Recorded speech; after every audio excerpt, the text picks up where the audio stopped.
Daniel Bell-Drummond scored his second 100 in consecutive knocks as Kent got the better of Glamorgan on the opening day of the LV County Championship game in Canterbury.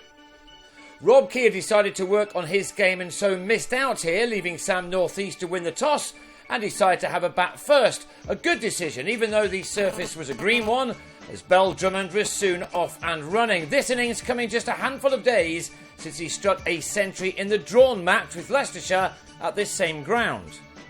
Joe Denley is another who started this summer off quite well. He appears to be enjoying his return to Kent after some less than productive years at Middlesex. He made another start here in scoring a nice looking 30 made out of an opening stand of 68. He would have fancied going on here only to edge Michael Hogan to Jacques Rudolph. But that was to be Glamorgan's only breakthrough in the first session of this match. Brendan Nash came in and struck a couple of early boundaries off David Lloyd, who'd been brought back into the side after Nottinghamshire recalled loanee Andy Carter, who had done a good job in his short spell with the Welshman. Bell-Drummond was steady throughout the morning, this being his 8th 4 of the session and his second in the same over from Dean Koska. 3 legitimate balls after that, Bell-Drummond was at his 50, one made off 95 deliveries. He saw his side through to the lunch break, which came with Kent on 125 for 1 and handily placed as they looked to build on their morning's hard work in the afternoon. But soon after the restart, Nash went after this ball from Hogan and nicked behind to fall for 34 after adding 66 with Bell-Drummond, who then watched North East go LBW to Craig Macheda, whose appeal could get him a job on Strictly Come Dancing. North East made 8. Bell-Drummond remained and picked off any offerings, working the ball well off his legs, his timing being one of the noticeable aspects of this innings. Still only 21 years of age, this appears already that it may be the summer which makes the man. A man who impressed with the England under-19 team. He is in great nick right now. Fabian Cowdrey has yet to become the latest from the famous family to really make his mark. He nicked off to Lloyd after making 14, as Kent found themselves on 190 for 4.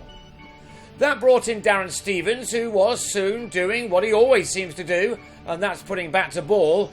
He had no worries about hitting over the top, which may have frustrated the visiting attack some. Before too long, Kent had racked up a second batting bonus point. Bell-Drummond was excellent throughout, and when Macheda dropped one in a bit short, the opener seized on it and pulled away his 16th 4 to reach 3 figures for the second innings in a row of 179 balls. His jump for joy showed just what this meant to him before he took in the applause from the dressing room. But there followed a moment of concern for the youngster when Lloyd accidentally let slip a beamer, which hit the batsman flush on the helmet and knocked him off his feet. Thankfully, he was okay to continue after some treatment and a new helmet. But not for long. To the second delivery with the second new ball, Hogan had him LBW and Bell-Drummond was heading back for a memorable 123, made out of a score of 277 for 5.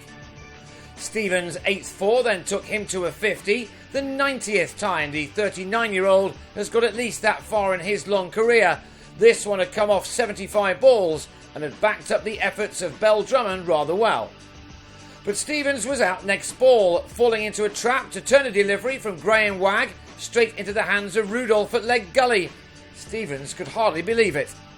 With a dozen overs left in the day, Glamorgan may have fancied getting the innings over and done with, but Sam Billings had other ideas as he and Callum Haggett added 36 more for the 7th wicket, bringing up the Kent 300 in the process.